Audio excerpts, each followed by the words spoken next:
Hello, class. We're going to be covering Lesson 16, Contemporary America, President Gerald Ford to Present. Here we have the signing of the Intermediate Range Nuclear Forces Treaty, the INF Treaty, in 1987, agreement between the United States and the Soviet Union. We have Ronald Reagan on our left, his right, and Mikhail Gorbachev, Soviet Premier, on our right, their left, signing the INF. Post-Watergate. Vice President Gerald Ford became president in 1974 after Nixon resigned. He would gain a lot of criticism for pardoning Nixon. The presidential pardon protected Nixon from any federal prosecution. Soon after Ford came into office, the Vietnam issue led to continued controversy. The North Vietnamese overran the South, and all of South Vietnam fell to communism in 1975. Saigon fell to communism, as did surrounding countries like Cambodia and Laos. Many South Vietnamese people fled to the United States. Here we have Gerald Ford. Earth Day and the EPA. Earth Day was established in the 1970s. Americans became more aware of the dangers of air and water pollution. Silent Spring by Rachel Carson was a groundbreaking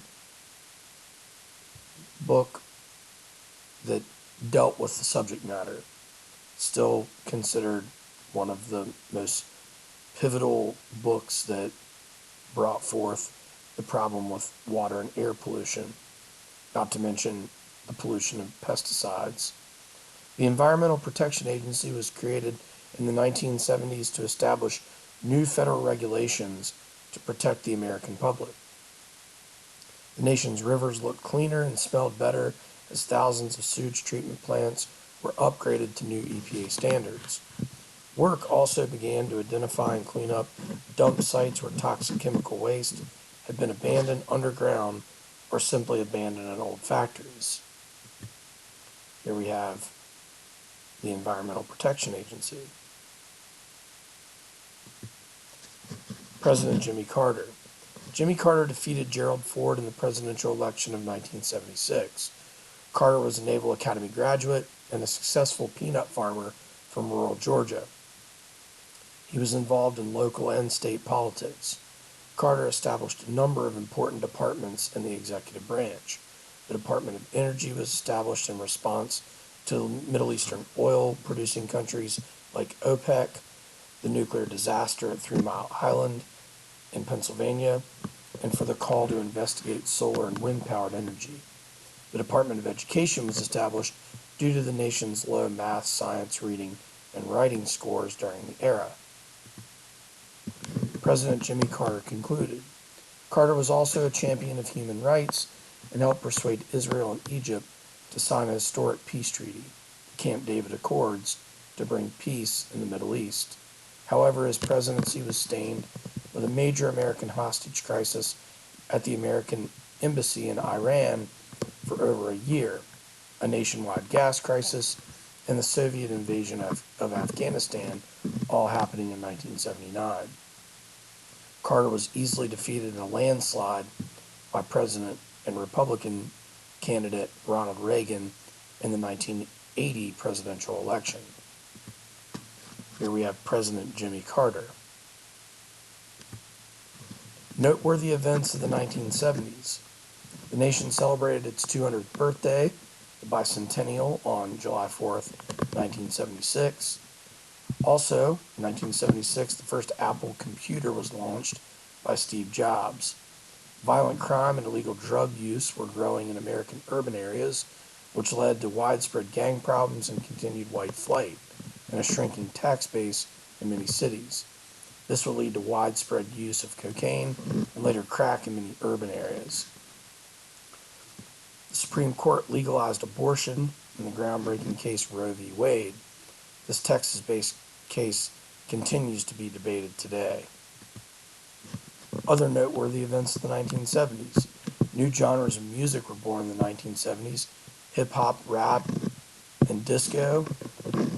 The Son of Sam murders in the summer of 1976 through 1977, where 6 were killed and 7 were wounded by David Berkowitz. The movie Star Wars was officially released in 1977 by director George Lucas. The Panama Canal Treaty was signed in 1977 by President Jimmy Carter to give the canal back to Panama in 1999. The Jonestown Massacre was a mass cult, People's Temple, which led to the mass suicide of 900 followers led by Jim Jones in 1978. The Sony Walkman was also introduced in 1979. And this is a very tragic view of the bird's eye view of the Jonestown Massacre in Guyana, the People's Temple, most of which were Americans who were part of the Jim Jones cult. Problems in the Middle East. Israel, a safe haven for Jews, was established in 1948 after World War II, notably related to the Nuremberg trials, which we discussed during our lesson on World War II, on the home front, and the Holocaust. Israel and Palestinian tensions, both religious and cultural, were high between the 1950s, and they still continue today, from the 1950s to present. Egypt, along with Syria, waged war against Israel in 1973. Jimmy Carter brokered peace between the two countries through the Camp David Accords in 1978. However, peace did not last very long. Jordan and Lebanon claimed that their land had been stolen by Israel as well. Problems in the Middle East continued. Saudi Arabia fell in league with other Arab nations in 1973 to raise oil prices, which caused problems for the United States. This will ultimately lead to the rise of Al-Qaeda. Islamic fundamentalists seized control of Iran, previously overthrown by the CIA in 1979. They denounced the U.S. as the Great Satan and took 52 American hostages from the U.S. Embassy in Iran. They were not released for over a year until Jimmy Carter left office and Ronald Reagan took office.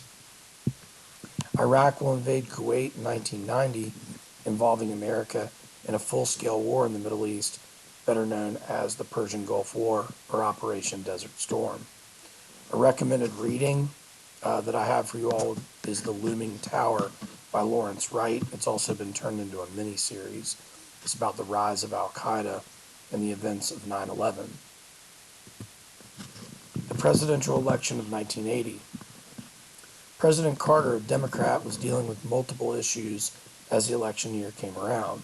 Many Americans were increasingly troubled by the country's lengthening list of foreign, domestic, and economic problems, notably the gas crisis, a recession, and high rates of inflation, not to mention very, very high interest rates on personal loans, home loans, and the like. Republican candidate Ronald Reagan argued that a new approach was needed. Reagan was an actor turned politician during the Cold War years. Reagan called for tax reductions to promote the growth of business and jobs. This will become known as Reaganomics. Reagan said that America needed to take a more forceful stand to protect American interests around the world.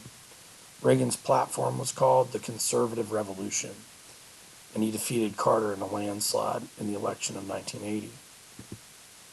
Here we have President Ronald Reagan. Financial crisis in the early 1980s. When Reagan entered the White House, the economy was stalled. Inflation was at more than 10%, which reduced the purchasing power of America's wages and savings. Interest rates for bank loans and unemployment figures were very high. Many American corporations were moving their factories to other countries where labor costs were lower. Reagan blamed economic shortfalls on big government in the U.S. and too much government intervention in the U.S. economy. Reagan argued that the government was killing the incentive to start new businesses. He also said that massive social programs had caused a welfare trap. Reaganomics. Reagan's ideas represented a shift from the views widely held by liberals since the days of Franklin D. Roosevelt's New Deal. The Reagan administration pushed for a 30% cut in the federal income tax rate. This was balanced in part by reducing the budgets of many federally funded social programs, like school lunch programs and welfare. Reagan and his supporters said that the programs were doing very little to actually help the needy and were just supporting large government bureaucracy. However, do keep in mind, Reagan had no intention of touching Social Security. Reagan's critics called the cuts cold-hearted. Reagan vowed to leave Social Security and Medicare alone when making the budget cuts through the recession of 1982. This will ultimately lead to Reagan winning in another landslide victory in the election of 1984, where he will defeat Walter Mondale. Reaganomics concluded. The economy did improve dramatically during Reagan's 2 terms, in part to tax cuts and other pro-business measures. Also, this is the era where we start to see the deregulation of the Security and Exchange Commission and other types of safeguards against reckless lending. Reagan and conservatives claimed that the wealth would trickle down to the other classes when the economy rebounded because of a renewed support in business and commerce. Liberals and others argued that the rich got richer, the middle class expanded, but the poor stayed poor. In spite of budget reductions, the most important social welfare programs remained in place. Note, Reagan did accept American responsibility for Japanese internment during World War II and signed a bill to have reparations paid to those families. Here we have a model of supply-side economics. So on the left, cut taxes on the top 10% so the wealth can trickle down. On the right, the wealthiest people, the top 10% for the sake of argument. And then the money flows down. But the wealth did not trickle to the bottom of the pyramid. The Strategic Defense Initiative. Reagan faced controversy with the Strategic Defense Initiative, also known as SDI. Sometimes this is called the Star Wars defense system. Many criticized the amount of spending because this would ultimately lead to a deficit. The proposal was to create an advanced system of defense against Russian nuclear missiles, and it was criticized by some as technologically impossible. Research and design work began, but when the Soviet Union collapsed, the project was dropped. The program, however, did establish invaluable satellite systems and have allowed for American advancement in technology, notably satellite technology and the ability to communicate. America has since revived the project for counterterrorism operations. The government's role in the economy. The government has the ability to influence the economy. It bases its decisions on economic indicators such as gross domestic product, also known as GDP, exchange rates, rates of inflation, and unemployment rates. The U.S. government attempts to promote a healthy economy characterized by full employment and low inflation through the actions of the Federal Reserve. The Federal Reserve makes monetary policy decisions, control the supply of money and credit to expand or contract economic growth. The President and Congress attempt to make fiscal policy decisions that determine levels of government taxation and spending. Ultimately, the President and Congress regulate the economy. Here we have Reagan on the left, Reaganomics, making it work, and on the right, defending defense, budget battles, and Star Wars in relation to SDI. Internal problems and external pressures that led to the collapse of the Soviet Union.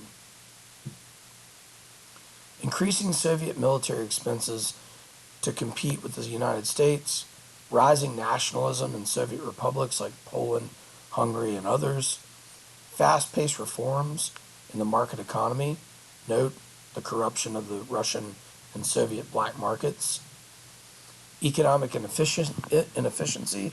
The economic damage of the Chernobyl accident was estimated that at roughly 235 billion, and that was 30 years after the Chernobyl meltdown.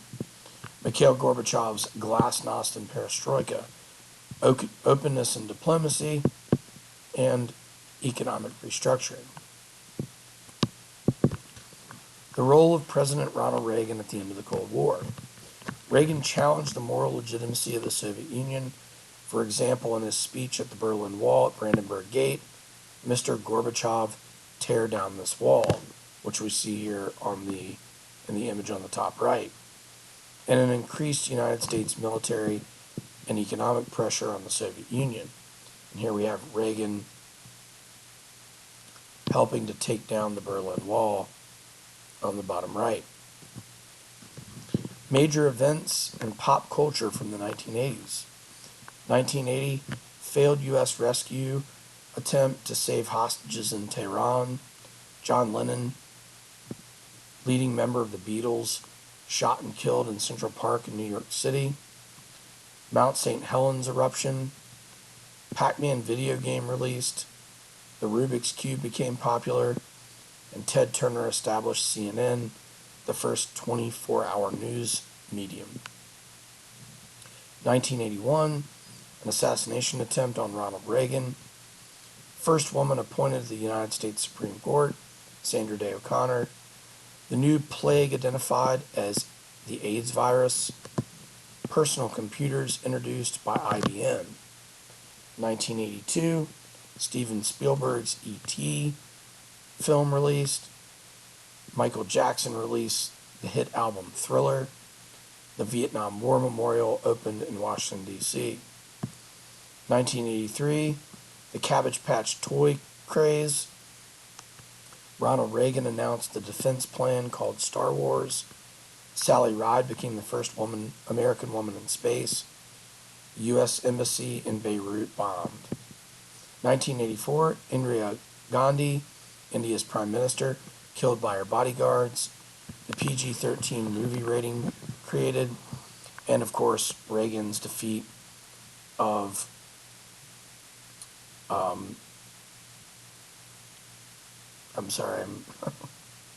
was about to say Dukakis. It wasn't Dukakis. It's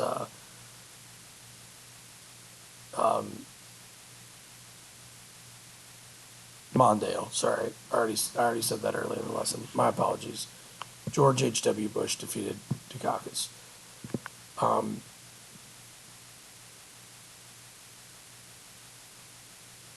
1985, famine in Ethiopia. Hole in the ozone layer discovered in 1985. Mikhail Gorbachev calls for glasnost and perestroika. New Coca-Cola, or Coke, hits the market. And then the wreck of the Titanic found by the deep-sea diving submarine Alvin. 1986, the Challenger space shuttle exploded. Horrible event. Chernobyl nuclear accident. A major event that threatened the lives of millions in Eastern Europe. The Iran-Contra scandal unfolded, which Reagan did not take responsibility for. And the USSR launched the Mir space station. 1987, DNA first used to convict criminals. Klaus Barbie, the Nazi butcher of lions, sentenced to life in prison. The New York Stock Exchange suffered huge drop on Black Monday. 1988, Pan American Flight 103 was bombed.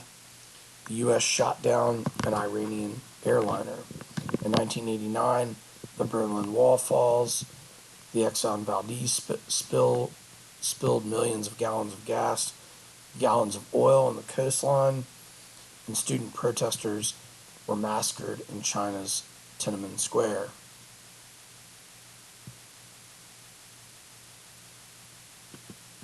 Here we have on the top left, Sally Ride. That's the new Coke. The best just got better, but obviously Coca-Cola Classic will reign supreme. Top right, Sandra Day O'Connor. Bottom left, Michael Jackson's Thriller album. And on the bottom right, the Vietnam War Memorial in Washington, D.C. All right. Please let me know if you have any questions. Sorry I got a little tangled up there with the 1984 election, another Reagan landslide victory. And if you guys have any questions, please let me know. Thanks.